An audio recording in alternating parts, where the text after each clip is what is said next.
this day and age, zombies rank among some of the most iconic movie monsters of all time. But unlike Dracula, Frankenstein, and the Wolfman, zombies aren't based on any legend or ancient novel. Short of a few superstitious beliefs, zombies owe 90% of their known characteristics to one man. In 1968, George A. Romero co-wrote and directed what many consider to be the first zombie film, Night of the Living Dead. Life used to be so normal before the zombies came. I went to work, I checked out girls, I played video games. But then one day I met a guy who tried to bite my face. I asked him why he did it, and all he could say was brains. No brains for you, no brains for you. You say you wanna bite me, you say I'm appetizing, but no brains, no brains for you.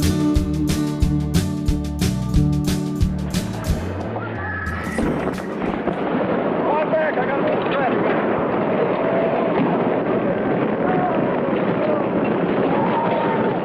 Night of the Living Dead spoke to audiences in ways that few horror films had ever done before. During the making of the film in 1967, there was a lot happening. At 10:56 this morning, I received a wire from Governor Romney officially requesting that federal troops be dispatched to Michigan.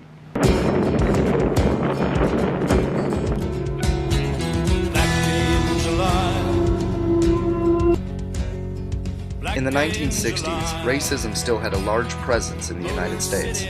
Racial tension came to a boiling point in 1967, when riots broke out in Detroit and Newark. The Detroit riots began after police raided an after-hours club, the Blind Pig, and attempted to arrest 82 African-American bar patrons. Fueled by police brutality, the riots spread throughout the city. Within 48 hours, the National Guard was mobilized, followed by the 82nd Airborne on the fourth day. The riot lasted 5 days and was one of the most deadly in American history. When all was said and done, 43 people died, over 2,000 buildings were burned down, and something around $60 million were lost due to arson and looting. A total of 7,231 people were arrested, but only 3% of them ever went to trial. The riots left hundreds of Detroit citizens injured and homeless. Are you angry at anybody for all that? No. I'm a Christian, and I just pray for everybody for things that they do wrong. All newsmen around the country have watched for years at television pictures of what happens in a riot or in a racial disturbance or just a general disturbance, call it what you will. And we always wonder what it's going to be like when we're right in the center of one and when you're the target. But it's a very strange feeling, because no matter how liberal you may think you are or how conservative you may be, no matter what your own personal views are, all of a sudden you find that there are folks who live in the same town you do in the same year who hate you enough, at least on given occasions, to attack you. And it makes you kind of wonder. This is Ken Thomas on 12th Street.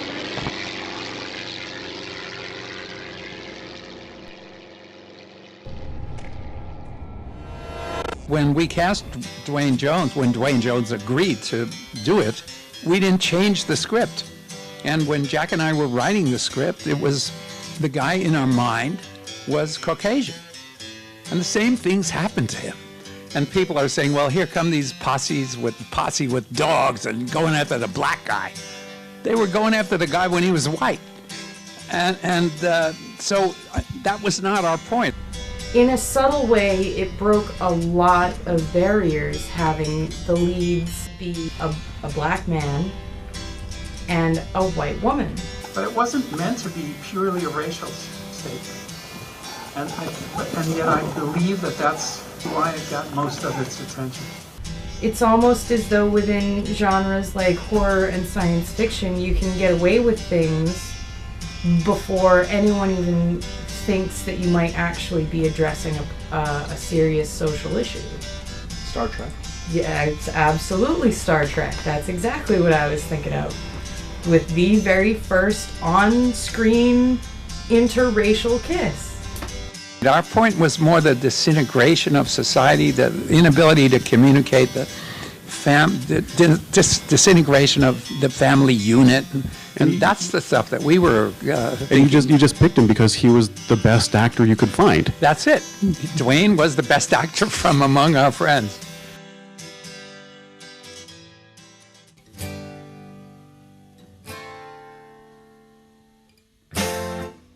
Night of the Living Dead was written by George A. Romero and John Russo. The film had a low budget of $114,000, so it was shot on black and white 35mm film stock. Filming took place between June and December of 1967 under the working title Night of the Flesh Eaters. George Romero did a great job with the cinematography.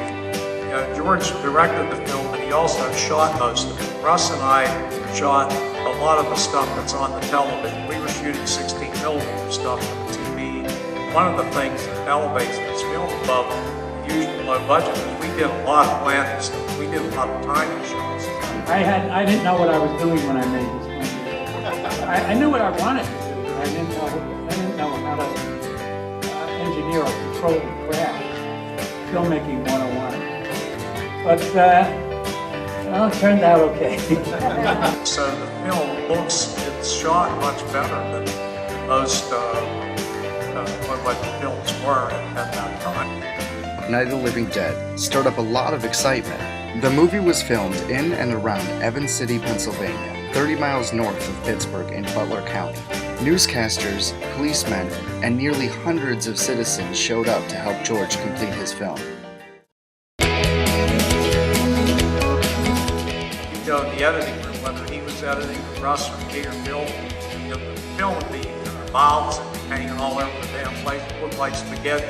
Everything was done with a movie scope and a 6 or 8 gang synchronizer. Today, you do all that stuff on a computer. It's like a whiz. It's so damn easy compared to how we had it. George would have to go crank it by hand, and he could crank it by hand and make the motion run pretty through. He would be editing a picture in one game, and then all the different soundtracks, maybe 2 or 3 voice tracks, sound effects tracks, music tracks. You wouldn't see that stuff put together until you started mixing. The process that you just heard, the old style of actually working with film, has changed pretty dramatically to today's digital technology and digital production. If you have a solid story, stick to your guns. Digital technology is now much, much, much easier. In a certain sense, the way Night of the Living Dead was done, and all movies at that time were done, was quite primitive to the technological advances that have been made now.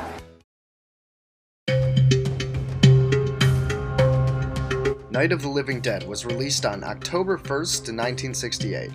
The MPAA film rating system would not be set up until the following month in November. So Night of the Living Dead was shown as a Saturday afternoon matinee, with audiences consisting mostly of preteens and adolescents. Roger Ebert of the Chicago Sun-Times said, and I quote, "The kids in the audience were stunned. There was almost a complete silence. The movie had stopped being delightfully scary about halfway through and had become unexpectedly terrifying." Ebert's article was picked up by the Reader's Digest, and it became a cause célèbre. It was one of the 3 films that were cited when people were arguing that we need to control these guys. We need to control filmmakers. There were extreme audience and media reactions. He blasts through the doors, out to the curb, and goes all over Cambridge Avenue.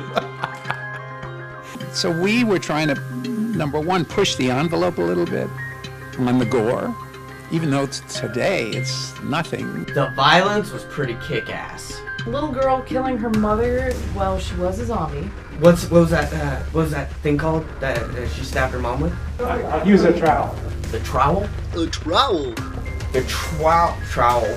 A good trowel lasts 20, 30 years. The trowel scene was pretty awesome.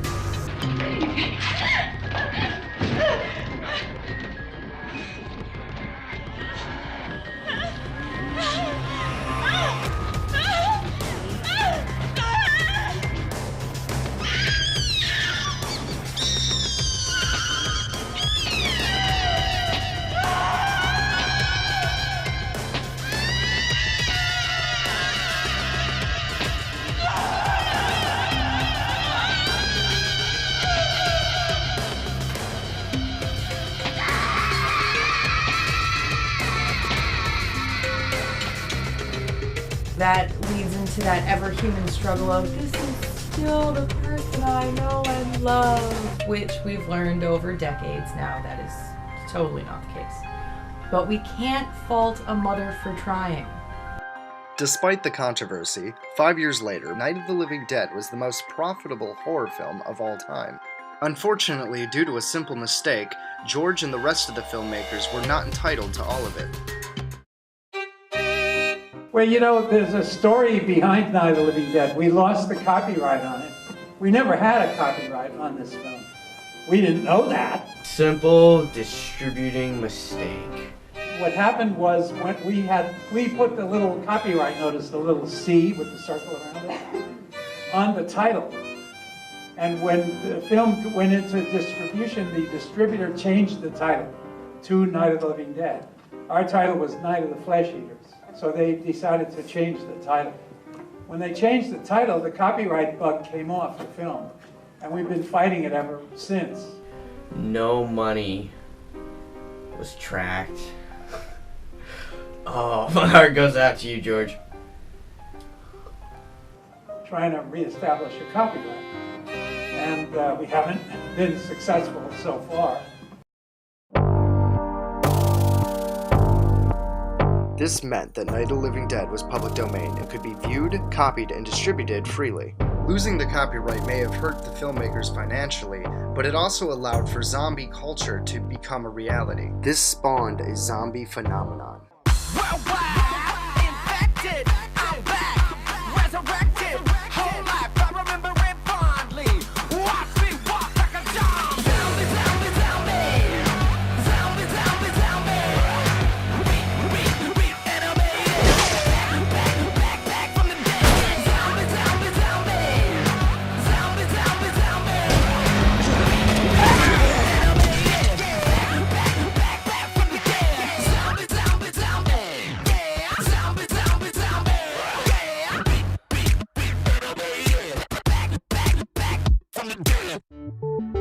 I don't think we'd have zombie culture the way we have it today without Night of the Living Dead. I never expected this would happen. Thanks, George, for the zombies.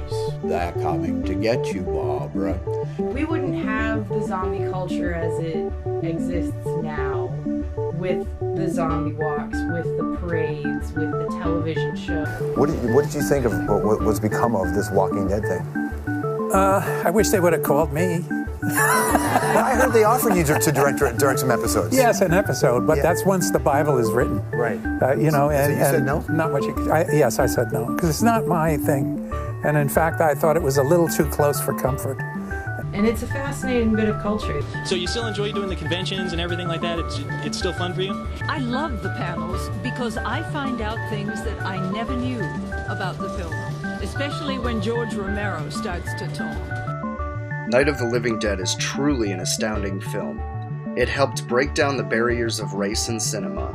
It was one of the first commercially successful low-budget indie films. Night of the Living Dead will forever hold a spot in cinematic history and will continue to horrify audiences for generations to come. You're all gonna die screaming. All we wanna do is eat your brains. We're not unreasonable. I mean, no one's gonna eat your eyes. All we wanna do is eat your brains. We're at an impasse here. Maybe we should compromise. If you open up the door, we'll all come inside and eat your brains. I don't wanna nitpick, Tom, but is this really your plan?